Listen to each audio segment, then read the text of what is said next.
terkait dengan pembukaan CPNS 2023. Banyak pihak yang menilai kalau memang waktunya sangat dekat dengan pemilu. Lalu strateginya seperti apa nanti? Oke, ya. Jadi sebenarnya CPNS ini tidak ada kaitannya dengan pemilu karena memang sudah menjadi perencanaan yang panjang. Nah, ketika kami menjadi Menpan RB, kami melakukan konsolidasi perbaikan data karena ada anomali data yang sangat besar terkait dengan ASN kita di seluruh lini. Alhamdulillah, anomali data yang besar tadi bisa kita selesaikan sudah 98%. Data kita sudah terkonsolidasi dengan baik. Sehingga kita bisa membuat perencanaan dalam 5-10 tahun ke depan mana yang negatif growth, zero growth, dan mana yang masih tumbuh. Nah, ini sudah kita rencanakan terkait dengan rencana rekrutmen ASN ini.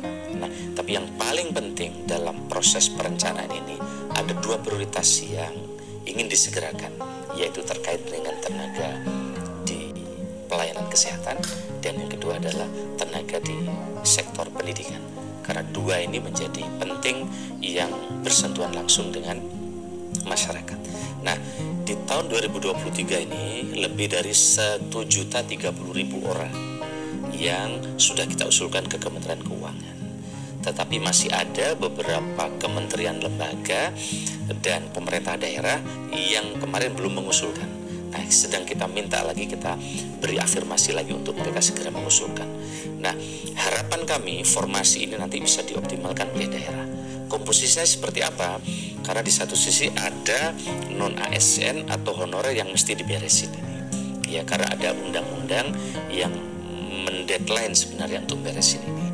Nah, di satu sisi non-ASN ini mereka udah mengabdi lama. Ada 15, 20 tahun, dia belum diangkat jadi P3K. Padahal mereka telah berkontribusi. Nah, inilah yang jadi prioritas kami. Tapi kan jumlahnya mesti kita seleksi. Nah, di satu sisi ada fresh graduate. Nah, mereka ngeritik kami di medsos. Ini negara nih kalau tidak kan jadi negara honorer. Masa kami yang baru lulus, yang siap secara digital, nggak diberikan formasi, nggak direkrut. Nah, inilah pilihan-pilihan yang mesti kami putuskan. Maka kami putuskan atas arahan Bapak Presiden dan banyaknya masukan kepada kami, di 2023 ini 80% adalah P3K. 80%. Salah satunya adalah memberikan afirmasi kewajiban yang sebelumnya belum ditunaikan oleh pemerintah, THK 1, THK 2, ada yang sudah lulus belum dapat formasi dan lain-lain. Ini ada PR sejak 2016. Jadi kami ini sebenarnya menyelesaikan beberapa PR yang sebelumnya belum sempat terselesaikan. Tapi insya Allah ini akan kita selesaikan ya di 2023. Terakhir nanti di 2024. Nah, tahun berikutnya terus nanti akan berkurang. Mungkin nanti yang P3K 70%, fresh graduate-nya 30%. Graduate nanti dengan kualifikasi yang sangat tinggi. Karena memang kita ingin merekrut ASN terpilih hari ini dan ke depan. Arahan Bapak Presiden, SDM ASN ini harus SDM pilihan. Di banyak negara seperti di Singapura, yang terpilih menjadi ASN adalah memang mereka yang handal. Ya, tidak ada lagi ke depan istilah rekrutmen ASN itu seperti istilah yang dulu-dulu. Itu istilah misalnya ASDP, anak saudara dan ponakan, nggak ada lagi. Karena sudah sistemnya sudah pakai sistem CAP, nggak bisa lagi diintervensi. Atau sistemnya PDAM, ponakan dan anak menantu, nggak bisa lagi. Nah, kualifikasinya akan ditinggikan. Sehingga kita akan afirmasi yang P3K, tapi yang fresh graduate memang kita perlukan. Tentu ini membutuhkan akselerasi di sektor insentif berupa TPP dan juga gaji yang cukup. Nah, salah satu prioritasnya adalah yang ASN ini, yang fresh graduate adalah talenta digital. Karena banyak daerah sekarang membutuhkan talenta digital yang baik di tenaga ASN ini. Baik, dengan kualifikasi yang ditingkatkan ini, lalu apakah ada target sebesar apa nantinya CPNS ini bisa menyerap tenaga kerja, terutama fresh graduate? Iya, jadi memang paradigma kita ini selama ini agak terbalik. Jadi rekrutmen ASN ini dianggap menjadi penyelesai dari lapangan pekerjaan. Padahal mestinya kan tidak. Mestinya rekrutmen siklus negatif yang selama ini muncul mestinya kita pangkas. Apa itu siklus negatif? Rekrutmen ASN tidak profesional, maka memunculkan masalah birokrasi kita lambat. Karena birokrasi lambat, maka investasi terhambat. Kan begitu.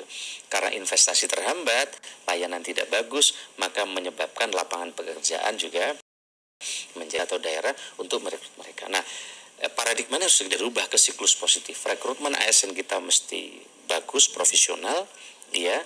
Dan ke depan kalau profesional, birokrasi kita akan hebat, investasi meningkat dan akan menciptakan banyak lapangan pekerjaan sehingga tekanan ke daerah untuk merekrut lapangan pekerjaan ini akan berkurang. Nah, inilah tarik menarik yang sekarang terjadi.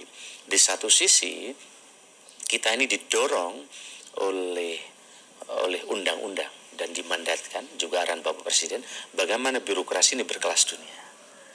Tarik menarik kayak tarik tambang. Di sebelah kiri ini ada zona nyaman ASN ini, padahal di sebelah kanan berubah.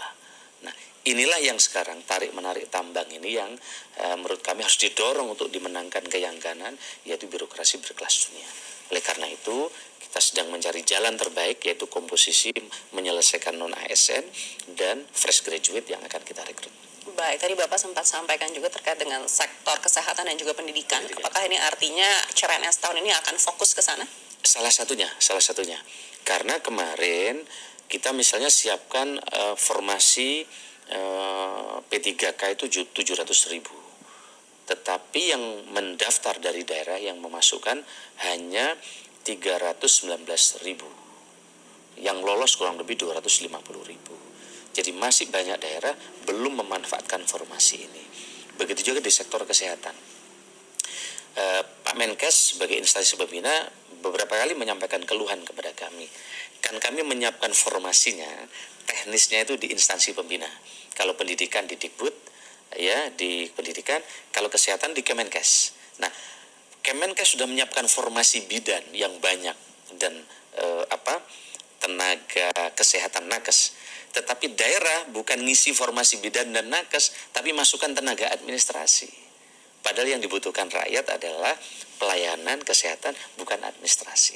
Inilah harapan saya ke depan teman-teman di daerah, para teman-teman kepala daerah, untuk memasukkan formasi seperti yang disiapkan oleh instansi pembina, sehingga kebutuhan rakyat tadi bisa segera teratasi. Nah, terkait dengan ini kan sebenarnya masalahnya bukan hanya soal kekurangan SDM. Teman-teman di luar Jawa, terutama di daerah NTT, Papua, Maluku, kami banyak sekali dengar bagaimana mereka kekurangan dokter, bagaimana mereka kekurangan nakes dan guru. Nah, setelah kita lihat, kami laporkan ke Bapak Presiden, problemnya ini bukan hanya kekurangan orang. Formasi penempatan orang udah kita siapin, merata ini. Bapak Presiden telah menyiapkan di Papua, NTT, Maluku. Nah, sayangnya setelah mereka diterima di situ dengan berbagai alasan, lewat ABCD, mereka minta pindah ke kota. Lebih krusial lagi, mereka pada minta pindah ke Jawa. Ada dokter spesialis, ada dokter ABCD. Nah, kalau ini yang terjadi, berapapun formasi yang disiapkan, di titik-titik terluar ini pasti tidak akan pernah cukup. Oleh karena itu, kita dengan BKN telah membuat ketentuan. Minimal 10 tahun mereka harus berada di situ baru bisa pindah. Tapi ini kan terus mendesak dengan atas nama ABCD, orang tua, anak, sehingga menyebabkan dosen, guru ini kurang di luar. Nah, kita sedang membuat rumusan ini, terutama dengan undang-undang kesehatan baru yang sangat futuristik. Arahan Presiden tertampung di situ dan Pak Menkes juga punya idealisme yang sama.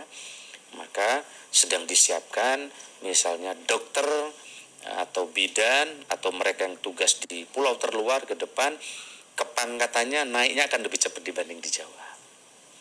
Nah, ini tentu akan menjadi insentif baru. Dan ini sedang kita tata. Dan undang-undang kesehatan sudah selesai, baru saja disahkan. Dan itu luar biasa ke depan akan mendorong pemerataan dokter spesialis yang ada di Indonesia. Karena tidak hanya berbasis kampus lahirnya dokter spesialis, tapi juga akan berbasis rumah sakit. Dan kalau ini paradigma dan program ini jalan, tentu akan ada pemerataan, termasuk memberikan insentif kenaikan pangkat lebih cepat baik dari guru maupun dari tenaga kesehatan.